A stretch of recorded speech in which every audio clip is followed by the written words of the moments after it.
Hello and welcome back to the show, World War II Books Where to Start. I'm your host, Admiral Chester Nimitz, here at Pearl Harbor, thinking about the top 10 best battle histories of the PTO. So I previously covered top 5 PTO books for like overhead strategy, political, general history stuff. Today I'm going to get down to battle level histories themselves, the top 10 list. And some of these, unfortunately, I haven't read in a long time, so they may have fallen off my actual top 10 if I reread them now, but from going from memory, yeah, they're on the list, and then others I have read very recently, and some of them I've covered on the channel. So I don't think the top 3 are going to be any surprise to anyone. Pretty much set pieces of the war. But then some of the lower stuff I think will be, because I try to cover a broader spectrum. Now I have ignored MacArthur's area, so that by nature I just don't tread that water too often because it's often too slanted towards the personality of MacArthur rather than battle histories themselves. So with that giant gap accepting, let's get to it.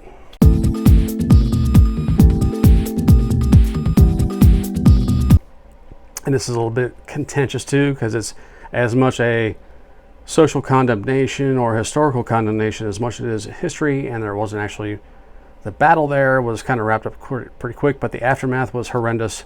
And of course I'm talking about The Rape of Nanking by Iris Chang from 1997. This is one I don't have a copy of, but I'll throw a cover up there on the screen. So Iris Chang got rather famous for bringing this massacre to life and to light in the late 90s and early 2000s. She eventually committed suicide because of the harassment she received for bringing this war crime to light. And the most controversial aspect of it is her casualty figures. She was not a historian by trade. She was a reporter, I believe, but I could be corrected on that. But I believe her grandmother lived in Nanking and has survived the massacre, and that was her link to it. So most historians put the death toll figure from actual battle deaths and Japanese depredations at around 200,000 people, which is horrendous. In the summer of 37, I think it went on for about 6 months before things calmed down and got back to some kind of normal. Iris Chang puts it at a rock solid, double that, at 400,000 deaths. And that's where the big to-do came in. And she clung to that number ferociously and never backed down off it. So it's a strong mix. It's very strong writing, right in your face, punch in the face, make you look at the corpses, make you smell the rotting meat kind of writing. It's not for everyone, and it still remains controversial today. Most serious historians kind of want to back her down to the 200,000 is probably more correct. The brutality and the awfulness of the situation don't change, no matter how many bodies you stack. Is one of the early awful moments of the war, and well worth reading. And I've got another book on it, the Nanking Massacre, but I haven't got to it, so I can't compare and contrast it, see if it's better or worse. But that would be my number 10.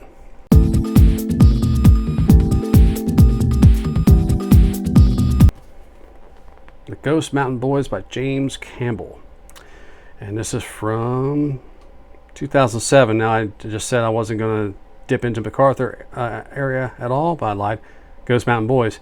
It is the Kokoda Track and getting over the Owen Stanleys to go fight the Japanese on the northern New Guinea coast. This is as much surviving the environment and the diseases as it is fighting. And it gives you an insight into that early war stuff in the south and in the southern Pacific Ocean area, or whatever MacArthur's command was called, can't recall off the top of my head, in New Guinea, that's just not well known anymore at all, and doesn't come to light. And it's a lot of jungle and cold and hot and dying of mysterious diseases. He does focus on the doctor too much, but the love letters home. That's the downside to it. But for an insight into the early war, what the hell were we doing in the Pacific? That wasn't the Philippines. There you go. I think this is a good one. Ghost Mountain Boys, James Campbell.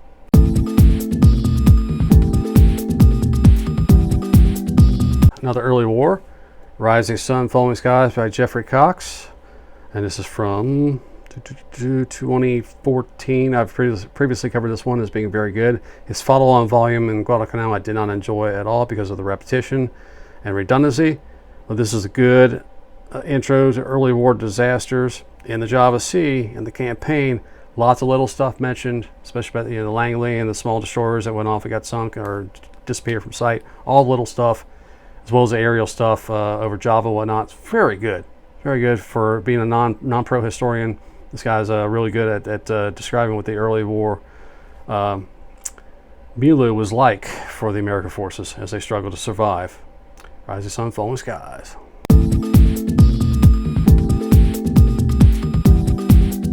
Evo Gima, Legacy of Valor by Bill Ross. This is going to be from '85. And I haven't read this in a long time. I've got a few books on Evo, and they can be kind of samey. You're going to see a lot of the same first-hand accounts over and over again, despite the number of people fighting on the island. You will see, because of the, I guess, the famous or infamous nature of the fighting on Evo, you will see some of the same incidents recounted over and over again from book to book to book. I really like this at the time. Now I'm going to say this is one that's just depressing. The constant slaughter, it can really, a lot of times I got a filter between being in the events. This one I did not. It can really wear you down with the just the evisceration of bodies over and over again, and the shrapnel flying off the rocks and the artillery, and struggling through the black sand and whatnot. It can really kind of bring you down. But yeah, it's good. It's stuck in my memory for a long time. So that's number 7, Evo Gima, Legacy of Valor.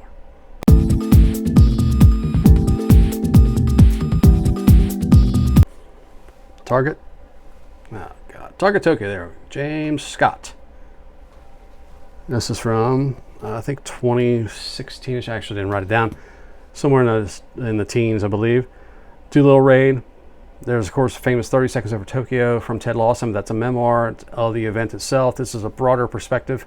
And I really like it because the Tokyo Raid gets covered in miniature in a lot of general histories or leading up to Midway or an early war, sandwiched in between bigger events kind of thing. But he's going to explore the totality of it, and it's done really well, especially the aspect of the Chinese civilians that were murdered in reprisal by the Japanese forces afterwards for daring to harbor American airmen and building airstrips in China. Really good.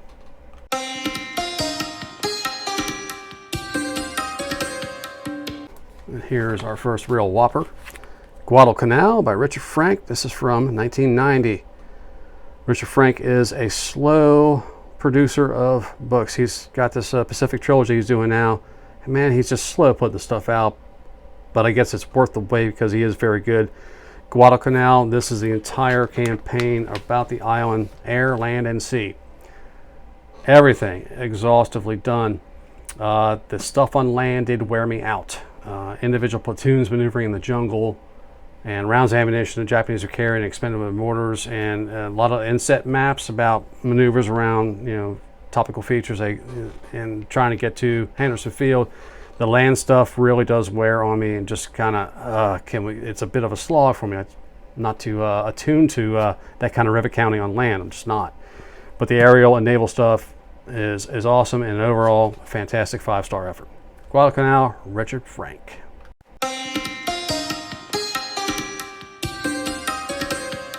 Utmost Savagery, The 3 Days of Tarawa, Joseph Alexander. This is from, where is it? 95. So there are plenty of books about Tarawa. You will not find a lack of them. And for such a small compressed battlefield, it has produced an enormous amount of ink. The older one, 76 Hours, I believe by Eric Hamill, but I could be wrong, was kind of the famous one for a long time. But I think this one far surpasses it in clarity and explanation, and kind of get into the personalities behind the Marines. There's a bit late in the book about Red Mike Edson, David Shoup, and the awarding of the Medal of Honor. The Marine Corps was allowed X numbers of Medals of Honor for their actions on Tarawa, and it was I think Richmond Kelly Turner had to decide who got awarded. Edson had won one on Guadalcanal, of course, but he lobbied for himself to Turner to get a second one for Tarawa. And Turner, rightfully so, said, "Nah, back it off there, son. Dave Shoup did a great job here too, or I'm going to give it to him." So that's stuff that wouldn't be covered in earlier eras about writing about Tarawa. Just kind of little stuff behind the scenes, all the backbiting from command staffs about you're not doing it fast enough, you're not doing it right. Are we going to win? So Utmost Savagery, I think it's very good and stands up today.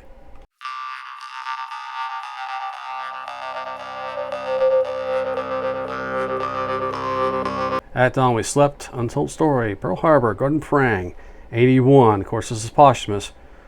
His research assistants, Catherine Dillon and Goldstein, I can't remember his first name, were the ones who actually collated this monster and put it all the posthumous writing for Gordon Prang. So this is not just a battle history, because the actual events at Pearl Harbor took about 3 hours max. If you want to count the early morning submarine stuff, yeah, it dragged on longer. This is a political history, a run-up to the war. This is a command and control and strategy history, as well as the raid itself and the aftermath. Who do we blame? What went wrong? What could we have done? Why didn't we do it? It's everything all in one. Some kind of cheating. It's not just a battle history. It's a complete rendition, a complete encyclopedia. And wow. This is, again, not something you sit down casually and say, honey, I'm going to read a book this afternoon and take a nap. No, this is a commitment. It's going to take a while, but it's awesome. At Dawn We Slept.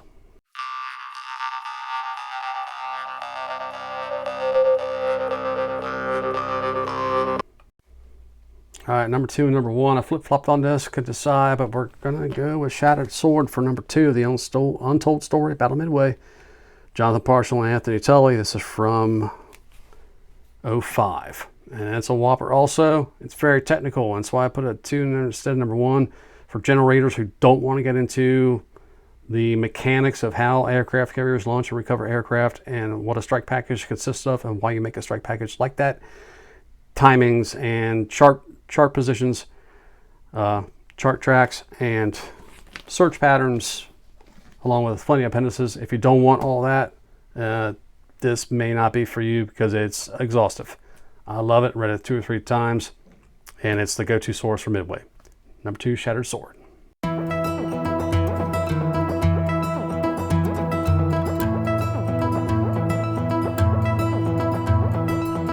Neptunes Inferno, U.S. Navy Guadalcanal by James Hornfisher, and this is from 2011. So this is just the naval aspect, whereas Richard Franks is all-inclusive. This is just the surface and subsurface stuff, and it's fantastic. As I said in my detailed coverage, he does short change the Battle of Tassavaranga. I don't know whether it's a contract thing, running out of time, running out of space, didn't have the research, don't know why. Of the 7 major naval battles, he covers the first 6 of them extensively and exhaustively. Well written, guys, great for personality and detail and strategy, tactics all combined. And that's my top 10 today for battle histories of the PTO. So I hope several of these appeal to you, or for my audience, several of those you have probably read. I don't think there's any real surprises here, aside from, like I said, my number 10, Rape in Nanking.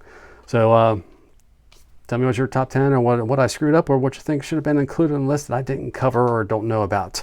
And until next time, we'll do another topic, another thing, and happy reading.